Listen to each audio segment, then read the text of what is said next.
नमस्कार साथियों, growth mode UPSC के यूट्यूब प्लेटफॉर्म के ऊपर आप सबका हार्दिक स्वागत है। ग्रोथ मोड यूपीएससी के तहत काफ़ी सारी सीरीज़ें चल रही है, काफ़ी सारी श्रृंखलाएं चल रही है, जिनमें से आज जिस श्रृंखला में लोग खड़े हैं ये दरअसल साप्ताहिक श्रृंखला है और विशेष है जिनमें हम लोग मात्र और मात्र कानूनों का अध्ययन करते हैं। ऐसे कानून जिन्होंने आज के भारत के निर्माण में बहुत ही अहम भूमिका निभाई हो। काफ़ी सारे कानून हमने देख ली है, आज 26वां उपाख्यान है प्रोबेबली, और इसके तहत हम लोग एक और महत्वपूर्ण कानून को देखेंगे जिसका टाइटल आपको दृश्यमान है, the parliament prevention of disqualification act 1959। यानी कि यह एक्ट में कुछ ऐसी चीज़ें हैं जो रखी गई है जो कि एमपी और एमएलए को डिस्क्वालीफाई होने से बचाती है। जब वे किसी भी ऑफिस में वे मेंबर होते हैं, किसी भी ऑफिस के वे भाग होते हैं, तो उनको डिस्क्वालीफाई होने से बचाती है। उसके बारे में ये लेख है। अन्यथा जो सारे एमपीज है वे अपने आप में अन्य कोई पद ग्रहण नहीं कर सकते। तो ऐसे पदों का यहाँ विवरण किया गया है कि जिन पदों को ग्रहण करने से एमपी या एमएलए जो है वो अपात्रता नहीं होंगे, वे डिस्क्वालीफाई नहीं होंगे, मगर उसको जो है उसको एक प्रकार से लेजिटिमेट गिना जाएगा। देखेंगे, महत्वपूर्ण कानून है, काफ़ी सारी चीज़ें हैं जो कि हमें समझनी है। वैसे तो तथ्यात्मक माहितियों से भरा पड़ा है यह पूरा कानून, मगर यहाँ से हमें एक आइडिया मिलता है कि कैसे भारत का जो राज्यतंत्र है वो चलता है, कैसे मेंबर्स जो है वे डिस्क्वालीफाई होते हैं, क्वालिफाई होते हैं।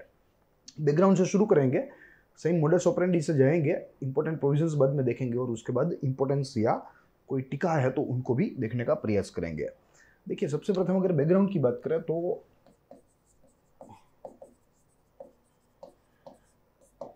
ऑफिस ऑफ प्रॉफिट का जो कॉन्सेप्ट है, ऑफिस ऑफ प्रॉफिट, देखिए जो एमपीज होते हैं, जो एमएलएज होते हैं, यानी कि जो सांसद होते हैं, जो विधायक होते हैं, वे इनके अलावा कोई ऑफिस ऑफ प्रॉफिट जो है ऑफिस ऑफ प्रॉफिट का जो पद है वो नहीं रख सकते, क्योंकि अपने आप में ये कॉन्फ्लिक्ट ऑफ इंटरेस्ट वाली बात है और उनको ज़्यादा फायदा हो सकता है जो कोई भी एमपी हो, जो कोई भी एमएलए हो, और वहीं राष्ट्र को जो है एक प्रकार से नुकसान हो सकता है। तो यहाँ एमपी और एमएलए को बाधित करने के लिए, ऑफिस ऑफ प्रॉफिट ना रखने के लिए काफ़ी सारे कानून हमारे भारत में हैं। मगर क्या होता है कि कुछ मंत्रियों को कई ऑफिस, कई कचहरियों के पद पर नियुक्त किया जाता है ताकि काम हो सके। सपोज आप समझिए कि कोई भी जो है कॉर्पोरेट अफेयर्स मिनिस्टर है, तो वो अपने आप में कोई भी एक उसका जो उप संगठन होगा उसका एक हेड होगा, उसका अध्यक्ष होगा। तो यहाँ इस कानून के तहत ऐसे संगठनों की सूची है, ऐसी कचहरियों की सूची है कि जिनके मेंबर होने के बावजूद भी, चाहे वो एमपी हो चाहे वो एमएलए हो, वे डिस्क्वालीफाई नहीं होंगे। तो यहाँ ऐसे ऑफिसेस को आइडेंटिफाई किया गया है अलग से और हमारे सामने रखा गया है कि इन सूची में से अगर मंत्री किसी भी पद के ऊपर हो, किसी भी कचहरी में हो, तो उनको डिस्क्वालीफाई नहीं किया जाएगा, मगर वो गवर्नेंस के लिए अच्छा है। जैसे हमने आपको बताया कि ऑफिस ऑफ प्रॉफिट का जो एक कॉन्सेप्ट है ये अपने आप में यूके से निकला है, यानी कि इंग्लैंड से, और इंग्लैंड में भी 18th सेंचुरी से इसकी धीरे धीरे शुरुआत हो गई है, क्योंकि वहाँ अक्सर होता था कि जो वहाँ के जो एमपीज थे वे अपने आप में अन्य कचहरियों के साथ जुड़े हुए थे। उनको तो निजी रूप से तो लाभ होता था, मगर राष्ट्र के लिए वो हितकारी नहीं था, वो हानिकारक था। तो यह ट्रेंड को रोकने के लिए यहाँ वर्ष 1909 के आसपास यूके में ये जो पूरा कानून है वो लाया गया था, और उसके तहत ऑफिस ऑफ प्रॉफिट जो है उसे डिस्क्वालीफाई किया गया था कि अगर कोई एमपी हो, अगर कोई एमएलए हो, अगर वो ऑफिस ऑफ ऑफिस रखता है तो वो डिस्क्वालीफाई हो जाएगा, उसे अनर्थ किया जाएगा। साथ ही में अगर कॉन्स्टिट्यूशनल प्रोविजंस की बात करें हमारे संविधान में, तो article 102 and 191 provides for the same. In that 102 provides for the disqualification. मगर ये डिस्क्वालिफिकेशन कैसी, इस कानून के तहत जो कचहरी दी गई है उनके ऊपर वो लागू नहीं होगा। अन्य जो कोई कचहरियाँ हैं, अन्य जो कोई जो है ऑफिसेज है, कॉरपोरेशंस है, उनके ऊपर ये लागू होगा। तो यहाँ इस कानून में जिन जिन ऑफिसों का जिक्र किया गया है उन ऑफिसों को हम लोग क्वालिफाइड ऑफिस गिनेंगे, क्वालिफाइड कचहरियाँ गिनेंगे कि मंत्री जो है वो उस कचहरी के पद के ऊपर रह सकते हैं, उसमें कोई आपत्ति नहीं है। और इसको एक रूप देने के लिए, कानूनी रूप देने के लिए 1959 में यह कानून लाया गया था, and it was under the recommendation of joint committee which was actually headed by the Pandit Thakurdas Bhargava, ये बहुत ही महत्वपूर्ण नाम है, पंडित ठाकुरदास भार्गवा। ठीक है, इनके द्वारा अनुशंसा दी गई थी सरकार को कि ऐसा करना चाहिए, ऐसी एक सूची बनानी चाहिए जिसके तहत डिस्क्वालिफिकेशन को प्रिवेंट किया जाए, उसे रोका जाए। तो on the basis of this recommendation by the committee which was headed by Pandit Thakurdas Bhargava, Government of India enacted a bill and later it became an act in the year 1959। तो ये पूरा इसका background है। अब महत्वपूर्ण जो इसका प्रावधान है, जो प्रोविजंस है, उनको देखेंगे कैसे किन किन कचहरियों को यहाँ क्वालिफाई किया गया है, लाजमी ठहराया गया है। देखिए, सबसे प्रथम ऑब्जेक्टिव्स की बात कर लें, फिर उसके बाद हम लोग जो महत्वपूर्ण प्रावधान है उनको देखेंगे। पहला ऑब्जेक्टिव है the prevention of disqualification act brought to draw a straight line of the office of profit for the members of legislature. Yes, ये कानून दरअसल अपने आप में एक रेखा खींचता है कि एक बाजू वाली जो ऑफिसेज है वो डिस्क्वालीफाई के लिए है और जो एक बाजू वाली ऑफिसेज है वहां क्वालिफाई के लिए है। यानी कि इस कानून में जो सूची दी गई है इस कानून के तहत वे सारी लाजमी है, वे सारी क्वालिफाइड है। फिर उसके बाद the objective was there should not be conflict of interest between the duties and the interest of an elected member. Yes, there should not be a conflict of interest, क्योंकि ये लोक प्रतिनिधि है और इनको जो अपना जो निजी फायदा है वो बाजू में रखना पड़ेगा और राष्ट्रहित में लोगों के कल्याण के लिए सोचना पड़ेगा। तो यहाँ कॉन्फ्लिक्ट ऑफ इंटरेस्ट ना हो, इसीलिए यह कानून को पारित किया गया था। And also the doctrine of separation of power. Yes, हमारा कॉन्स्टिट्यूशन है वो बहुत ही स्ट्रांगली बिलीव करता है doctrine of separation of power, यानी कि जो सत्ता है उसका विभाजन अच्छी तरीके से होना चाहिए। ऐसा नहीं होना चाहिए कि एक ही व्यक्ति दो तीन चार जो है आप कह लीजिए कि सरकारी मंत्रालय हो, सरकारी डिपार्टमेंट्स हो, ठीक है, तो उनके ऊपर वो एक ही हावी न हो जाए और इस तरह कुछ सेपरेशन ऑफ पावर यहाँ किया जा सकता है। तो ये बात रही इसके ऑब्जेक्टिव्स की। अब अगर हम इंपॉर्टेंट प्रोविजंस की बात करें तो काफ़ी सारी है। We will be going through it in a very brief manner, हम लोग देखते जाएंगे और समझते जाएंगे। देखिए, section 3 of this act list certain offices of profit under the government of India और the government of any state which do not qualify या disqualify the holders thereof for being chosen as और for being an MP. Yes, यहाँ इस कानून के section 3 के तहत एक सूची है। इस सूची में जिन जिन कचहरियों का नाम है उन कचहरियों का पद लेने से ये जो मंत्री है, ये एमपी है, वे डिस्क्वालीफाई नहीं होंगे, उनकी अपात्रता जो है वो नहीं की जाएगी।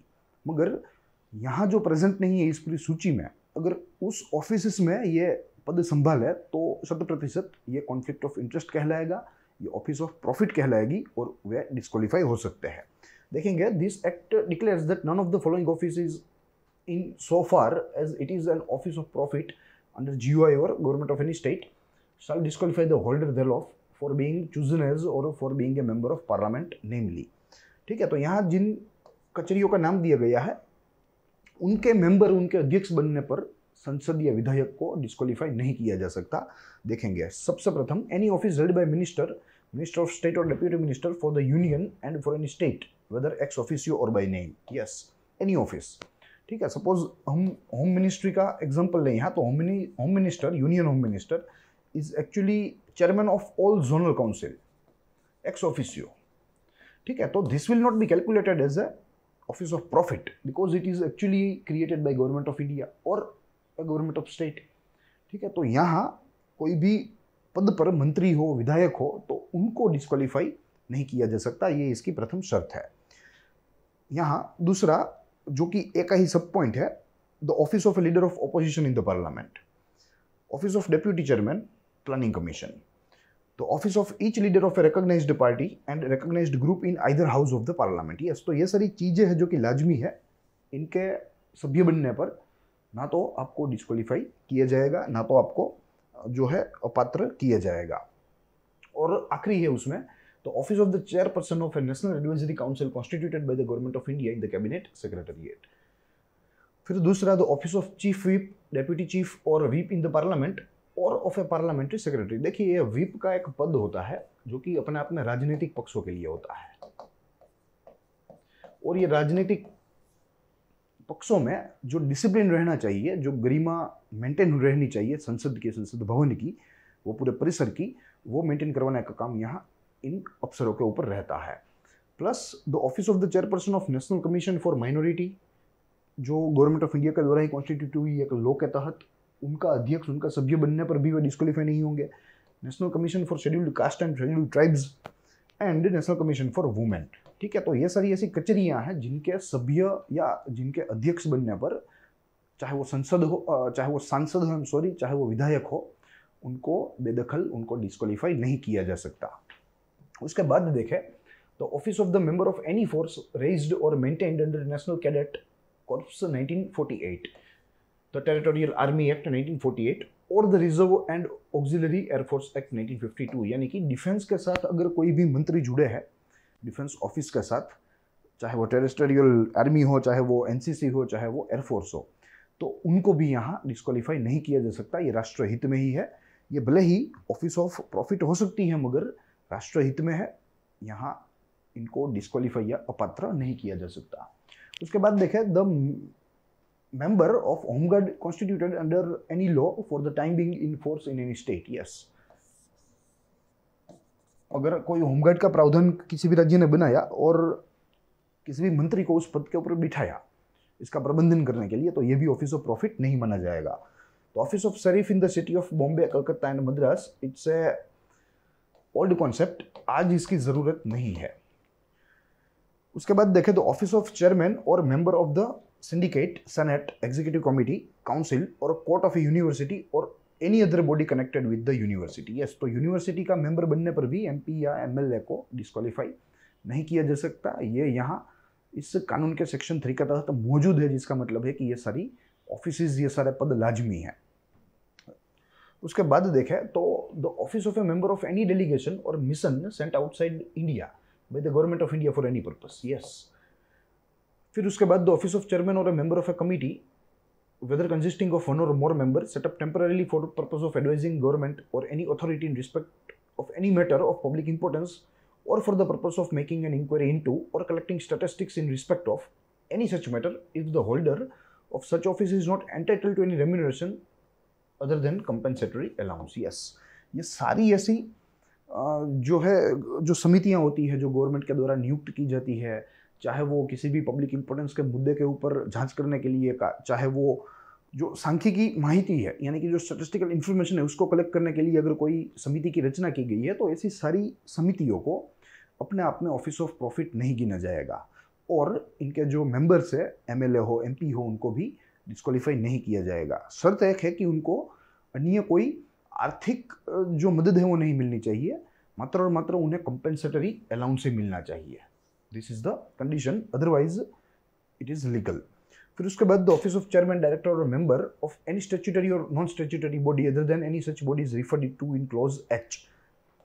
If the holder of such office is not entitled to any remuneration other than compensatory allowance, but excluding the office of chairman of any statutory or non-statutory body specified in Part 1 of the schedule, and 2, the office of the chairman or secretary of any statutory or non-statutory body specified in the Part 2 of the schedule। यानी कि इन संक्षिप्त में Part 1 and Part 2 जो schedules है, अगर इनके तहत ये ऑफिस का जिक्र नहीं है, तो यहाँ ये जो एमपी है, एमएलए है, वे डिस्क्वालीफाई नहीं हो सकते। मगर अगर शेड्यूल 1 या शेड्यूल 2 में उस ऑफिस का जिक्र है, तो मुझे लगता है कि यहाँ इनके सभ्यों को डिस्क्वालीफाई किया जाएगा, अपात्र किया जा सकता है। स्टैट्यूटरी और नॉन स्टैट्यूटरी, ये आपको मालूम होना चाहिए। देखिए, स्टैट्यूटरी कोई भी ऐसी चीज़ होती है जो कि किसी भी कानून से बनी हो, ठीक है, और नॉन स्टैट्यूटरी होती है जो कोई भी कानून से नहीं बनी हो। तो यहाँ ऐसी ऑफिसों को भी गिना गया है। सपोज आरबीआई की बात करें तो आरबीआई जो है वो एक प्रकार से स्टैट्यूटरी है, ठीक है। तो आरबीआई का अगर पद कोई संभाल है सरकार के लिए, सरकार के प्रतिनिधि के रूप में, तो उन्हें ऑफिस ऑफ प्रॉफिट नहीं गिना जाएगा, सिंपली। उसके बाद office of village revenue officer, whether called as a lambardar, malguzar, patel, deshmukh or any other name, whose duty is to collect land revenue and who is remunerated by a share of or commission on the amount of land revenue collected by him or her, but who does not discharge यानी police function. Yes, तो यहाँ जो revenue office है panchayat level पर, उनके सभ्यों को भी, अगर वे विधायक है, अगर वे निर्वाचित है, तो उनको यहाँ डिस्क्वालीफाई नहीं किया जाएगा। ये सरकार के जो है सरकार के लिए ये लोग काम कर रहे हैं ऐसा माना जाएगा। फिर उसके बाद देखें तो office of chairman, deputy chairman, secretary और member of whatever name called in any statutory और non statutory body specified in the table. यानी कि यहाँ टेबल के कोई हमें जो है रेफरेंस नहीं लेना है, मगर मात्र इतना समझना है कि स्टैट्यूटरी होनी चाहिए या अनस्टैट्यूटरी भी चलेगी, मगर it should be notified by government under this particular law. उसके बाद द ऑफिस ऑफ चेयरपर्सन और trustee by what ever name called off any trust whether public or private not being a body specified in the schedule। या schedule में यह नहीं होना चाहिए। अगर शेड्यूल में होता तो एमपी या एमएलए इनके सभ्य नहीं बन पाते, और अगर बने तो वे क्वालिफाई होते हैं, आई मीन डिस्क्वालीफाई होते हैं। मगर यहाँ शेड्यूल में इसका जिक्र नहीं है, तो इनका मेंबर बनने से जो लेजिस्लेचर है हमारे, उनका डिस्क्वालिफिकेशन नहीं हो सकता। और उसके बाद का यानी कि जो आखिरी बिंदु है वो कहता है the office of chairman, president, vice president और प्रिंसिपल सेक्रेटरी और secretary of the governing body of any society registered under the societies registration act 1860 और under any other law relating to the registration of society not being a body specified in the schedule. शर्त एक ही है, कोई भी office चलेगी, schedule 1 और 2 के अंदर वो नहीं आनी चाहिए, अन्यथा सारी ऑफिस को लीगल किया जाएगा या जो है उनके पदों को क्वालिफाई किया जाएगा एमपी एमएलए के लिए। ठीक है, तो ये आज पूरी चर्चा थी इस पूरे कानून की, जिसके तहत हमने ऐसे ही कुछ लीगल ऑफिसेस देखी। अब देखिए, यहाँ क्रिटिसिज्म और इम्पोर्टेंस का कोई जो है जिक्र हमें देखने को नहीं मिलता है, क्योंकि अपने आप में ये कानून अच्छा है, भारत के गवर्नेंस के लिए भी अच्छा है। मगर अगर अमेंडमेंट्स की बात करें इस कानून में, तो कुल 5 अमेंडमेंट आए हैं आज दिन तक, टोटल 5 अमेंडमेंट्स। और इन 5 अमेंडमेंट्स में से जो आखिरी था वो था 2003 में by 89th amendment act. It was the last time when this act was amended by the 89th amendment act in the year 2003। ठीक है, तो ये बात हमें यहाँ समझनी थी। प्लस अगर डिस्क्वालिफिकेशन की बात करें तो सबसे प्रथम यहाँ साउंड माइंडेड होना चाहिए या अनसाउंड माइंडेड होना चाहिए, अनसाउंड। प्लस बैंकरप्ट नहीं होना चाहिए। Plus it should be not a foreign citizen. ठीक है, तो ये सारी डिस्क्वालिफिकेशंस है। एक और है, करप्ट प्रैक्टिसेस में भी आप जुड़े नहीं होना चाहिए अपने भूतकाल में। ठीक है, तो ये सारी चीज़ें हैं जो कि अपने आप में किसी भी मेंबर को, लेजिस्लेटिव जो है जो गुरु होता है या जो हाउस होता है उसके मेंबर को, चाहे वो यूनियन हो चाहे वो स्टेट हो, तो ऐसी शर्तों के अधीन किसी भी मेंबर को, किसी भी सभ्य को अपात्रता दी जाती है, अनर्हता दी जाती है, या इंग्लिश में कहे तो उसे डिस्क्वालीफाई या डिस्क्वालिफिकेशन मिलती है। तो यही सारी चीज़ थी जो कि आज हमें समझनी थी, देखनी थी। और ये कानून वैसे तो थोड़ा कम महत्वपूर्ण है, मगर इनमें से कुछ एक बिंदु परीक्षाओं में पूछे जा सकते हैं, क्योंकि एग्जामिनेशन का कोई ऐसा कोई प्रिसाइज जो है वो बाउंड्री नहीं होती, वे कहीं से भी किसी भी मुद्दे में से प्रश्न जो है वो पूछ सकते हैं। तो यही सारी चीज़ें थी आपको समझनी थी। I hope you understand the lecture. हम लोग मिलेंगे अगले वीक में अगले एक कानून के साथ, एक ऐसी चर्चा के साथ, एक ऐसा अभ्यास व विश्लेषण के साथ। तब तक के लिए दीजिए इजाज़त। देखते रहिए ग्रोथमाउंट यूपीएससी। जय हिंद।